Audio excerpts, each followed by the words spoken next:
Hey guys, welcome back to my channel and welcome to today's video. It is a book video, which I haven't done a sit-down book video in a very long time. I was scrolling through my page and I was like, oh my goodness, like maybe it's time to do a sit-down book video. So of course the truck has to pass right now, okay? So get comfy, grab a tea, maybe a coffee. I've got my coffee. And let's chat books. So it's currently June, which is, I don't have to explain or express how crazy it is that it's already June. But I'm really excited for this month of reading because my last month of reading was pretty good.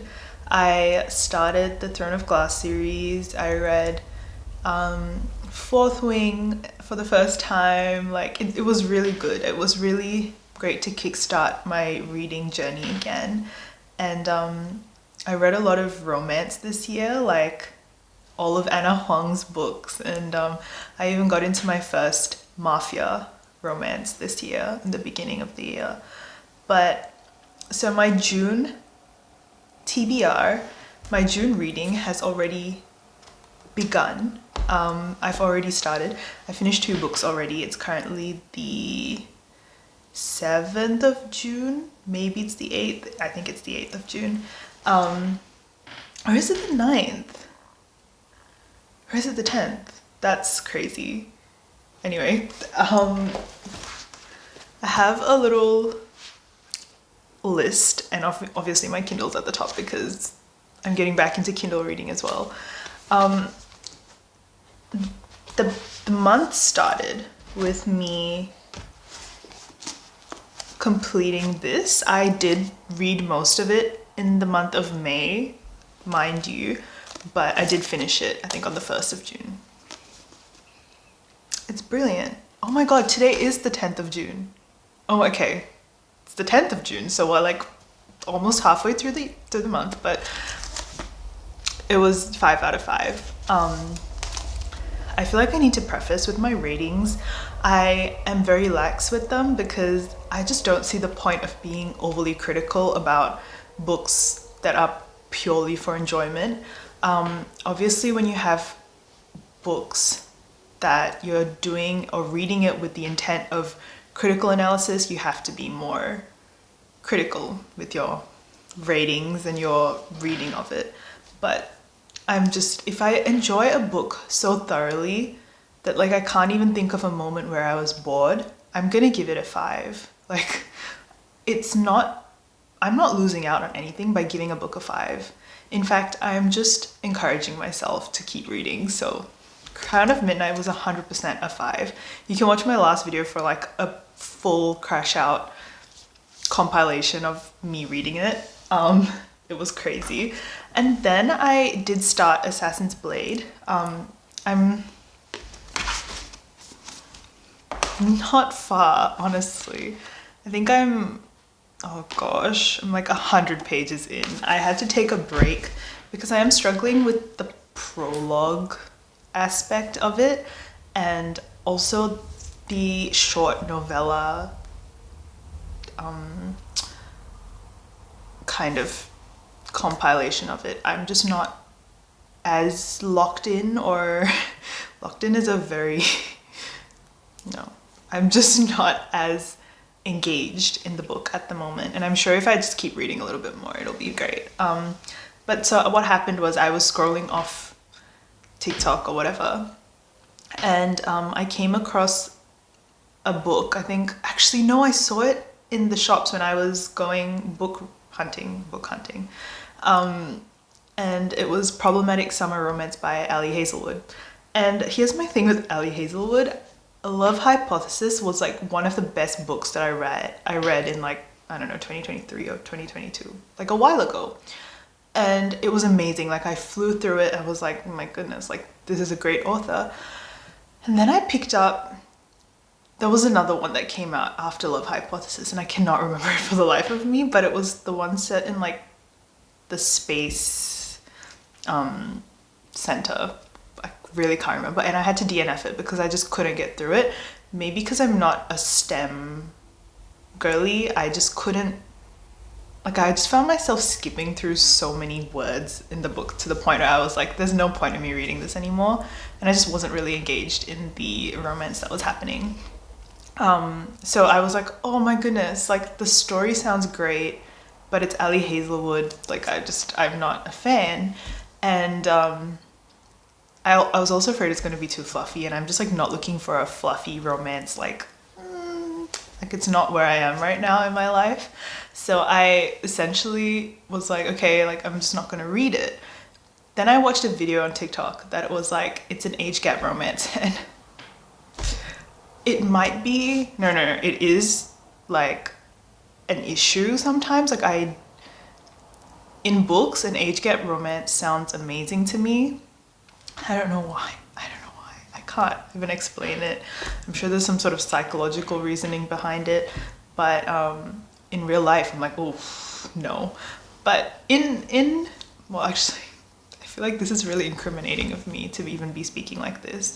I do enjoy age gap romance in books.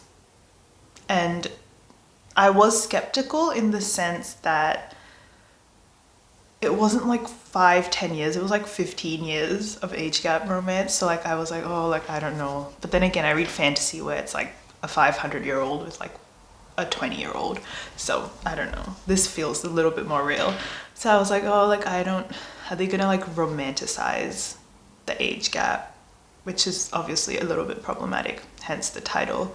But then I saw it was set in Italy, and that was kind of the nail, like, you know, that I was like, okay, like I'm gonna read it, because I was like, if you know me in real life, which I hope you don't,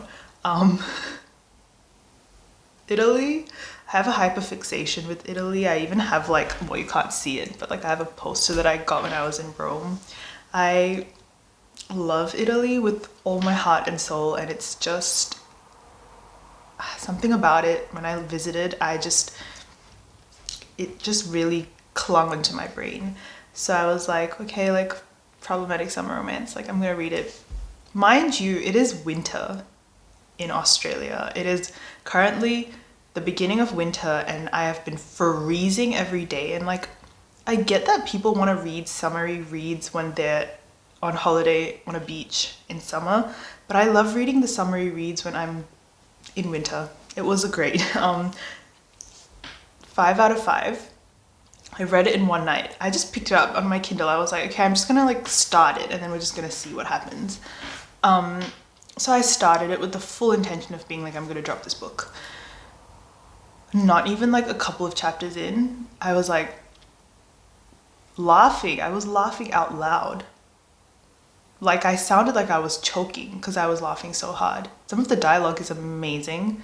And the way that the male character was like created, I love that man, okay? Like obviously an older guy with a traumatic past and a dysfunctional family is like a tale as old as time, but is one that I will eat up every single time. I'm not kidding. And the main female character, she is so not weak. Because if it was an age gap romance where it was like a really strong male who's older and then like a weak female character, I wouldn't like that. But she's not weak, okay? She gets it, and she's 23. I'm about to be 23 in a couple of days. So it was very relatable, especially the fact that she has no idea what she's doing with her life. I'm like, me. So I read that, it was great. 5 out of 5, read it in one day. I'm actually shocked. And I didn't see the page count. So I was reading it and I was like, I'm so excited for more. And then it was like author's note and like acknowledgements. And I was like, it's done? Like, that's it? It ended like that? Like what? I wanted more. So yeah, it was great. Oh God, I love it so much. It was really, really good. It was such a great buffer, and I know I said I didn't want any romance, but maybe I was just in the mood a couple of nights ago to just read a romance. And like, I've never read a book in a night before. I have, but like it's been a while because all the books I'm reading are like fat. But this one was really easy to get through. So you might be skeptical, but read it. Really, just read it. Like, it was unlike any other Ellie Hazelwood book that I've read. And it was nothing like Love Hypothesis either. It was completely its own book, and I really enjoyed that. I was afraid it was going to be like an Emily Henry book, which a lot of people love Emily Henry, I understand, but I have just not reached that point in my life. I started Happy Place a couple of years ago, and then I just did not finish it because I just couldn't stand the second chance and like flashbacks. So, but to each their own. That was just what I've done. Now moving on to what else I plan to read this month. I have a couple. I've been trying to get into my literature again because I was a literature student my whole life. In high school, I was in a special literature program that the school had created, and it was just like a bunch of kids, and we did a lot of literature based and humanities-based learning, and I learnt a lot from that. And I did not like I hated some of the books that the teachers chose, but now looking back, I think they just didn't teach us how to read them properly, because I'm rereading or rethinking about some of these books and I'm like, no, like I actually really enjoyed them. The only one, I enjoyed a few. The Great Gatsby, obviously, like I loved it. The only thing is I didn't even understand what was happening. But then I read a synopsis thing about it again, and I was like remembering it, and I was like, oh damn, like it's actually kind of relatable. Like he's, like I get it now. So maybe I was too young. And We Have Always Lived in This Castle by Shirley Jackson is my all-time favorite literature classic. I just don't know, something about it. I was also going through my slightly emo phase when I was 13, 14 when I read it. And the teacher made us, she taught it to us in a really good way, I will admit. And I enjoyed that. But then there were things like the Odyssey and like, I don't know, like even Romeo and Juliet or Hamlet, Othello, I just like just completely went over my head. I think, yeah, but I'm wanting to revisit some of them. So I have a few physical books here that I want to read. So obviously first Assassin's Blade, I want to get through that, and so I can get back to, you know, my main storyline. I think the next book after this is Queen of Shadows, so I'm assuming I'm gonna read Queen of Shadows after this, but this is clearly something that I'm gonna read this month. I picked this up when I was on holiday this year, and I have yet to get to it, but I think I might. Like, it sounds really interesting. This is the Welcome to the Hyunam-dong bookshop, and it has been translated from Korean, and that's pretty much all I know about it. It looks like a cozy read, and something that really gets you to think and use your brain a little bit, and sometimes it's fun to read about books like that. Very life-based, learning lessons kind of vibe, journey, path. I don't have the words right now, but that's what I'm going to try and pick up. And this is one that I'm 100% going to pick up. It's short. White Nights. It's really short. And I was watching a YouTuber that I love. Oh, I can't remember her name, but I'm gonna insert her name or her video just like there, because love her videos. And I happen to be in the mood to read like tragic love, hate stories, and the sun is shining today, but it has been torrentially pouring for the past few days, and actually for the past few weeks. And I was really in the mood for this. And it is described as two devastating Russian stories of solitude, unrequited love, and depravity from beyond the grave, which is exactly when you're in the vibe for it. Yeah.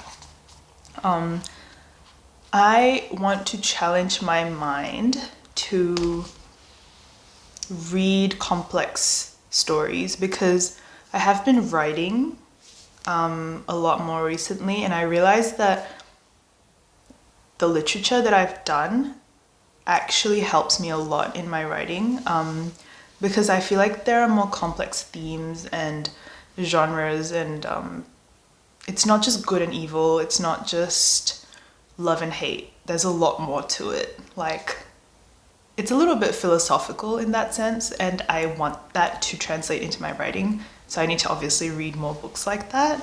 But don't get me wrong, I'm the biggest advocate for a trashy romance, a fantasy, but I just want to challenge myself in that sense. And then we move on to the fact that I do need to read more on my Kindle, just because I've realized how quickly I read when I read on my Kindle. Like, there's something about laying in bed and just like tapping that seems so much easier to me. I cancelled my Kindle Unlimited subscription because it was just getting too expensive and I wasn't reading on it as much. So I have a few books that I've purchased on here, but I do want to read like a trashy, dark romance kind of book. So it's great to use a Kindle for that, because, you know, then you don't have to be carrying it around in public. Sounds so bad, because like I know an author's written the book, but like it's just easier to not have to explain it to people. I did stumble upon Rena Kent, and then I found out that her whole like interconnected books have like 30 books in them. Like, I'm just, how? Like, I thought it was like 8 books. No, it's like 30. And I did want to read the, what was it, like God of Malice book series thing. But then I heard somebody say that I had to read like another series before that. So now I'm confused, because I did want to read that on my Kindle. So maybe I just pick it up anyway, because like I think you can read them as standalones.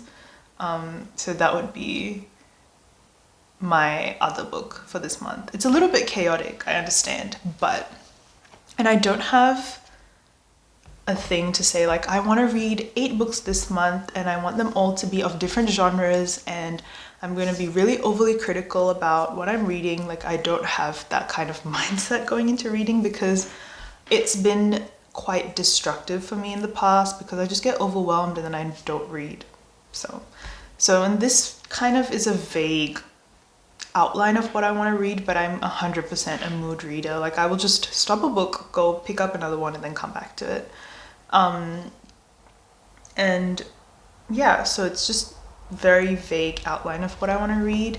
I also don't really care about numbers. I think I've read like 14 books this year so far. 14 books in 6 months. Yes, like I get it, like in this day and age, not a lot of people are reading. So if you say like, I read 14 books this month already, this year already, people are gonna be like, oh my God, 14 books. It's a weird flex, to be honest, because like I know people that read like 10 books a month. Firstly, where do you have the time, this brain space? Like, I need like 3 business days to like fully digest a book once I'm done with it. So I'm not able to read that many books in a month. I think maybe 2 or 3 has like been the steady pace. I am very optimistic this month just because the books are a little bit shorter. But then again, if I get through 2 or 3, I'm happy, because it means that I enjoyed it, right? And like that kind of slow reading to appreciate the words on the page is kind of what I'm going for,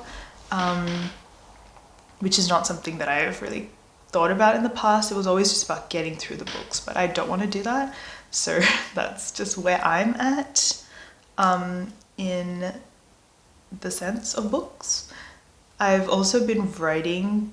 I know it's not really book themed to be speaking about writing, but well, it is though, it is kind of. And I've been trying to gather more inspiration for my writing through books as well. So that's my goal, I guess, for this month, is to really take what I learn from books and apply it in my own writing, in a way that mimics inspiration, not in a way that's plagiarizing or like things like that. And I think, just to kind of go off track, just like 1 minute, I stumbled upon a shop yesterday when I was out. It was an art shop, but it focused solely on AI art, like artificial intelligence based art. And like, it made me so furious for no good reason. Well, I guess it's for a good reason, because I feel like art is like, okay, the whole premise of artificial intelligence is that it doesn't reflect the emotions and complexities of humans. And that is what makes human art so raw and tragic and subjective. And you know, art is, you can look at a blank page and 100 people could see 100 different things, whereas AI doesn't view it like that. It's, you know, it's a great tool, but I don't think we need to insert it into art, because art is so raw and it's up for interpretation, right? And artificial intelligence is not up for interpretation. It's very, you know, cold cut, black and white. And so I'm a little bit sad that that is becoming a thing. And like, I've been hearing about authors using AI to write stories and things, and let's not do that, because if you can't write a book, if you're struggling to write a book, it's part of the, you know, the toil and the tragic process of being a creative person and being an artist. It is supposed to be hard. If not, everyone would be doing it, right?